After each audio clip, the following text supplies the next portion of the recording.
First जुलाई 2014 को Nathan नामी user ने रेडिट पर एक स्टोरी शेयर की जिसमें उसने दावा किया कि मेरी मुर्दा गर्लफ्रेंड मुझे फेसबुक पर मैसेजेस कर रही है। आगे की कहानी अब नेथन के पॉइंट ऑफ व्यू से सुनते हैं। मेरा नाम नेथन है। मेरी गर्लफ्रेंड की मौत 7 अगस्त 2012 को हुई। एक दिन वो अपने ऑफिस से घर आ रही थी कि अचानक एक गाड़ी से टकराई और मौके पर ही दम तोड़ गई। हम दोनों ने 5 साल एक साथ गुजारे। वो एक बहुत ही खूबसूरत लड़की थी।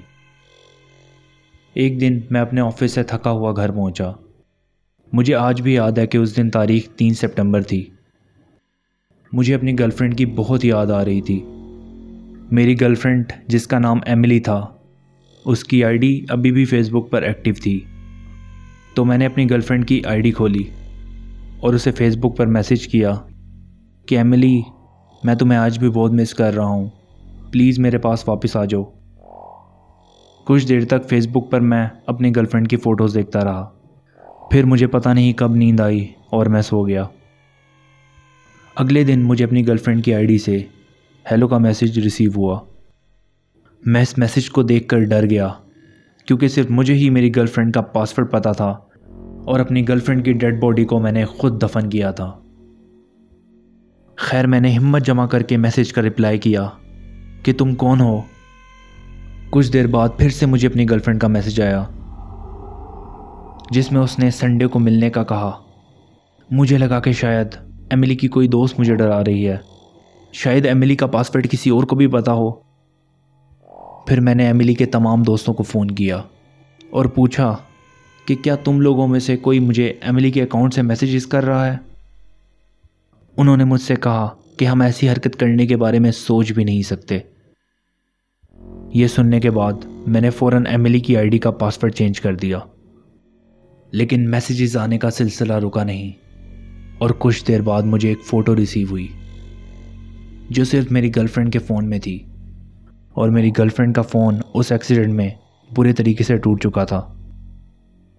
और इससे भी ज़्यादा हैरानगी की बात यह थी कि उस फ़ोटो में मुझे अपने पीछे कोई अजीब सी मखलूक भी नज़र आ रही थी।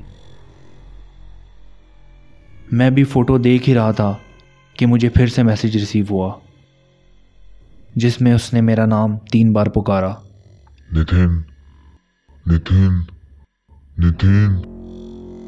मेरी डर के मारे हालत ख़राब हो रही थी।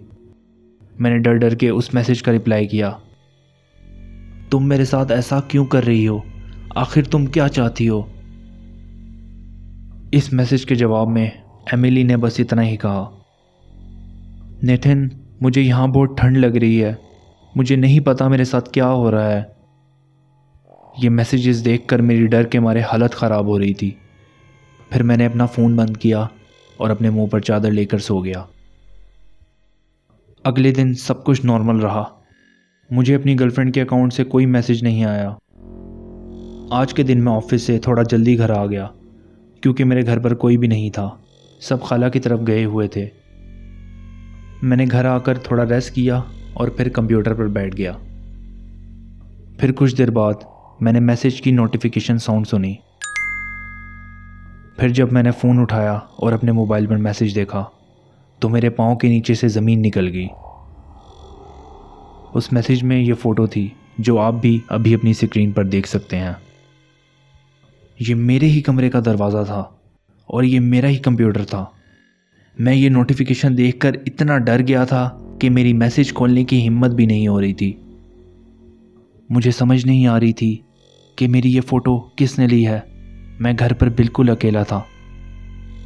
मैं फ़ौरन उठा और अपनी गाड़ी की चाबी उठाकर गैराज की तरफ भागा और मैंने अपनी गाड़ी स्टार्ट की और अपने दोस्त की तरफ चला गया। अपने दोस्त के घर पहुंचकर मैंने उसको सारा वाक़या बताया और फिर पूरी रात वहीं पर गुजारी।